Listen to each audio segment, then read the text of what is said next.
मेरा नाम पूजा है। मैं 32 साल की हूँ, शादीशुदा हूँ और उत्तर प्रदेश के एक छोटे कस्बे में रहती हूँ। मेरे घर में मेरे पति हैं जो 34 के हैं। एक 13 साल का बेटा और 16 साल की बेटी है। मेरे पति की फैक्ट्री में नौकरी है, लेकिन पिछले 4 साल से कमर दर्द की वजह से वह ज्यादा देर खड़े नहीं रह पाते और रात को नींद भी ठीक से नहीं आती। मैं आज भी लोग जो कहते हैं वैसी ही लगती हूँ जैसे पहले लगती थी। पड़ोस की आंटियां अक्सर मेरी तारीफ में कहती हैं कि मैं बरसों पहले वाली हेमा मालिनी जैसी दिखती हूँ और यह सुनकर मन थोड़ा गुदगुदाता है। बात उस दिन आई तो रोहन सबके बीच हंसता बोलता नजर आया, जैसे कुछ हुआ ही ना हो। मगर मेरे अंदर कुछ जाग सा गया था। मैं बार बार उसकी तरफ देखने लगी, उसके पास बैठने के बहाने ढूंढने लगी, हल्के से बातें करने की कोशिश करने लगी, लेकिन वह बिल्कुल भोला भाला बना रहा। उसकी वह बेपरवाह मासूमियत मुझे और बेचैन कर रही थी। वह पल मेरे दिमाग से सौ निकल ही नहीं रहा था। दिन भर शादी की तैयारियों में मैं उसके आसपास रहने का तरीका ढूंढती रही।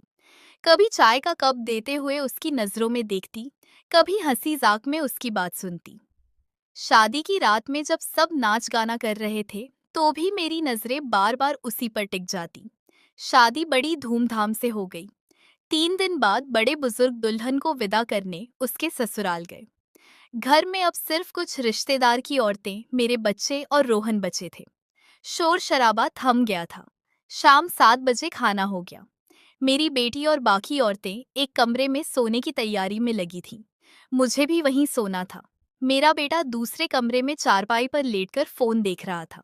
वह वहीं सो जाता है। रोहन खाना खाकर थोड़ा टहलने निकल गया था। मैं बेटे के पास लेट गई और उसके साथ फोन पर कुछ देखने लगी। रात 9 बजे रोहन लौटा। मुझे देखकर मुस्कुराया और बोला, ये भाभी क्या देख रही हो? मैंने कहा, बस कोई पुरानी फिल्म, आज तू भी बैठ जा।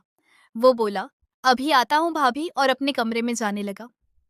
थोड़ी देर बाद वह वापस आया और बेटे के बगल में लेटकर स्क्रीन देखने लगा। मेरे सीने में धड़कनें तेज हो गई। उसके इतने करीब होने से मन में एक अजीब सी बेचैनी सी होने लगी। 10 बजे बज गए। बेटा बोला, मी लाइट बंद कर दो ना, नींद आ रही है। ये पुरानी फिल्में तो तुम रात भर देखती रहोगी। मैं हंस पड़ी और रोहन भी हंसने लगा। उसने कहा, हाँ भाभी, हाँ लाइट बंद कर दो। मेरी भी आंखें भारी हो रही हैं। मैंने लाइट बंद कर दी और उसी चारपाई पर बेटे के पास लेट गई। अब दीवार की तरफ रोहन, फिर बेटा और फिर मैं। थोड़ी देर में बेटा सो गया। फिर रोहन की सांसें भी गहरी हो गई। मैंने उसे जगाया नहीं, फोन की आवाज बिल्कुल धीमी कर दी। कुछ देर बाद चुपके से उठी और बगल के कमरे में झांक कर देखा। सब सोए हुए थे। मैं लौट आई, नाइट लैम्प जला दिया, फोन बंद किया और बेटे के पास लेट गई। आधे घंटे तक इंतजार किया। गहरी नींद में थे। रोहन भी बेखबर सो रहा था। मेरे मन में एक अजीब सी खिंचाव सी हो रही थी। मैं उसे देखती रही और दिल की धड़कनें काबू में नहीं आ रही थी। उस रात मेरे अंदर क्या हो रहा था, शायद मैं खुद भी नहीं समझ पा रही थी। लेकिन एक अकेलापन मुझे खींच रहा था, जो पिछले सालों में पति की बीमारी की वजह से बढ़ गया था। घर में सन्नाटा था। नाइट लैम्प की पीली रोशनी कमरे में एक नरम सा माहौल बना रही थी। मेरा मन काबू से बाहर था। रोहन गहरी नींद में था। उसकी सांसें नियमित चल रही थी। बेटा पास में सो रहा था और बगल वाले कमरे में बाकी सब भी सोए थे। मैं लेटी थी, लेकिन नींद कहाँ थी। कई कि रोहन का चेहरा, वो सादगी और वह अनजाना पल बार बार याद आ रहा था। मैंने धीरे से करवट ली और उसे देखा। लैम्प की रोशनी में उसका चेहरा नरम लग रहा था। मन में बेचैनी बढ़ रही थी। मैं जानती थी यह गलत है। मैं शादीशुदा हूँ, 2 बच्चों की माँ हूँ और रोहन मेरा भाई है। मगर दिल और दिमाग में जंग चल रही थी। वो अकेलापन मुझे आगे बढ़ने को कह रहा था और विवेक रोक रहा था। मैंने धीरे से उठने की कोशिश की। बेटा हल्का सा हिला। मैं डर के मारे जम गई। सांस थम सी गई।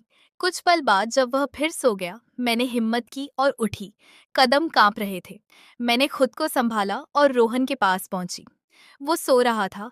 मैंने चारों तरफ देखा, सब शांत था। मैं उसके पास बैठ गई। हाथ कांप रहे थे। मैंने धीरे से उसकी कलाई छुई। वो हल्का सा हिला, लेकिन नहीं जागा। मन में तूफान था। मैंने खुद से कहा, पूजा यह क्या कर रही है? लेकिन मन नहीं माना। मैंने उसका हाथ थामा। उसकी गर्माहट मेरे हाथ में फैल गई। वो हल्का सा जागा। भाभी, उसने नींद भरी आवाज में कहा। कुछ मत बोलना, मैंने फुसफुसाकर कहा। मेरी आवाज में एक अजीब सा कंपन था। रोहन ने आंखें खोली। क्या हुआ भाभी, सब ठीक तो है?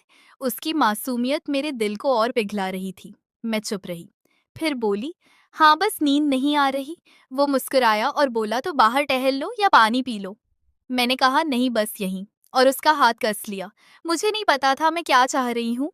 बस उसके करीब रहकर अपनी अकेलेपन की बात शेयर करना चाह रही थी। वह थोड़ा घबराया सा लगा लेकिन चुप रहा।